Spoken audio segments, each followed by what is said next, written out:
Hello everyone. Yesterday there's a drone attack on one of our bases in Jordan. This base was actually by the border of Syria and Jordan, and it's known as Tower 22. And my understanding is this was a logistics base that was providing support to our troops in Syria, and consequently it was attacked by Islamic resistance, and they basically want our troops out of Iraq and Syria. And this isn't the first attack, as most of you know. There have been over 150 attacks against our troops and facilities in Iraq and Syria. So the question is, why is this happening? So as a result of this attack, unfortunately, 3 U.S. service members lost their lives, and there were several dozen wounded as well.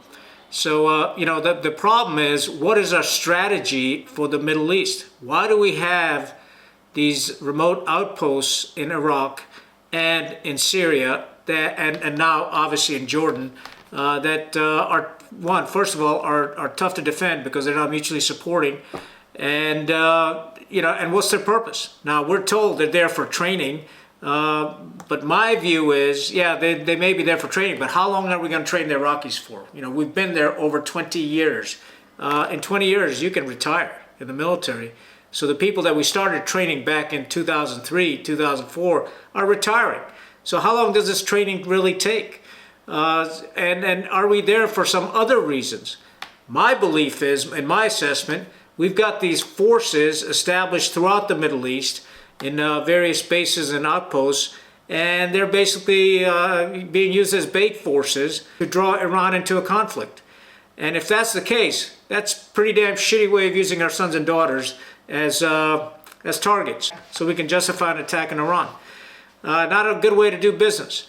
So the problem that I have with this whole thing is, what options does the president really have? Well, Iran has already claimed that they're not responsible for this, although they do back some of these groups that are attacking the United States. But what is our strategy right now? Our strategy, basically, we don't have one. There are two events that are driving the U.S. involvement in the Middle East. The first one is Gaza, and the second event is now, as a result of Gaza, what's happening in Yemen with the Houthis.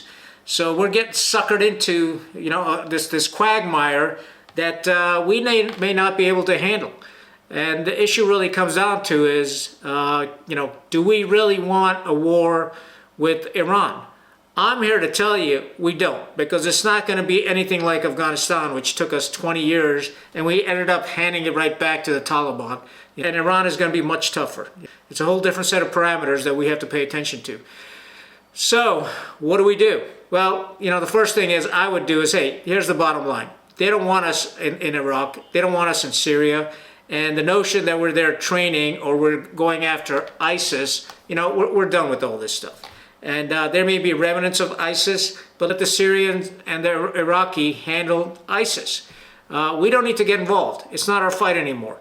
ISIS really hasn't attacked our homeland. If they're, and by having these little FOBs, forward operating bases, we're giving them targets to attack. And if we weren't there, they couldn't do anything to us. So if that's really for Iraq and Syria and the other Arab countries to take care of ISIS. And trust me, they're very capable of doing it. But if we show up and say, hey, we'll take on the responsibility, why not? I mean, that just only makes sense, right? But if we're not there, then they'd have to take care of it. So that's the first issue. The second issue is we have to solve the Palestinian problem. This ulcer has been there for over 6 decades, and it has to be solved. And it's not looking good for us because we've essentially lost the high moral ground. I mean, there's little kids being killed in Palestine. Happened on 7 October. It was heinous. It was terrible. But we can't go around killing little kids as a result of it. And there's over 16,000 have been killed. Where's the humanity in all this? So we need to stand up and be counted and be morally right in this thing and stop the madness. Stop the killing, because for every child that's killed, we're creating 10 more of these terrorists. And this is going to be a never-ending conflict otherwise. So some common sense has to prevail. So I'm a big proponent of calling a ceasefire and resolving this issue.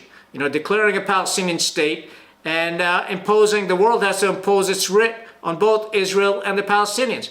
They need to learn to coexist. That's the bottom line. Because we can't afford a wider conflict. There's far bigger issues going on in the world than everybody just getting focused on that. So that's the first thing I would do, is resolve that issue immediately.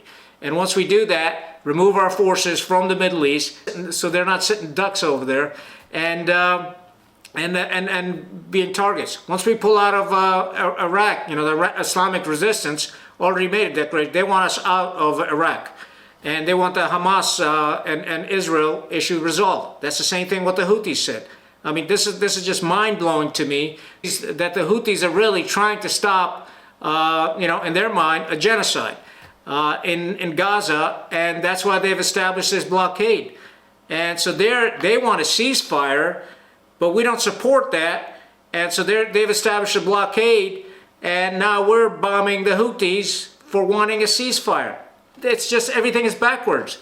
The bottom line is we got to start pursuing peace. Now we've got this, this group in the U.S. Made up of senators and congressmen that are calling for us to strike Iran. I fundamentally disagree, because these are the same people, if you go back in history and look at them, these are the same people that wanted us to invade Iraq illegally. They're the same people that supported us invading Libya illegally, and they're the same people that supported us invading Syria illegally. So all these people want war, for a variety of reasons. One is the military-industrial complex is funding their political coffers. So they're making money off wars. And unfortunately, it's our sons and daughters that have to pay the price in blood. They don't have to do it. It's our sons and daughters. And then there's the families suffering as a result of it. How many thousands were killed and wounded in Afghanistan? And what happened at the end? We turned around, we gave it right back to the Taliban. Job well done. Same thing happened in Iraq. Same thing in Libya. Same thing in Syria. So why don't we spend some time and effort in pursuing peace rather than war? And the only way we can do that is to stabilize the Middle East. And the only way we can stabilize the Middle East is, there's this one variable in the Middle East that ain't making sense too much. And that variable really is the Palestine-Israel issue. And we need to resolve it. If there's no justice, there's always going to be fighting going on. So if we truly want peace, we got to fight for justice. And we got to fight for equal rights. We got to fight for human rights. The same thing that our Constitution calls for, rather than oppression and occupation. So this is serious business. And things are starting to, bubble up. And my fear is pretty soon it's going to get out of control. So cooler minds have to prevail. And we need to think through our response and figure out a strategy that brings us back to a stable Middle East, a peaceful environment where we're not out there killing each other by the thousands. So let's focus on, try another approach, because the current approach ain't working too well. For the past, 60 years, we've been in constant conflict, and it's not doing us any favors. And pursue peace and stop the madness. That's all I got. Stay rugged. Khan out.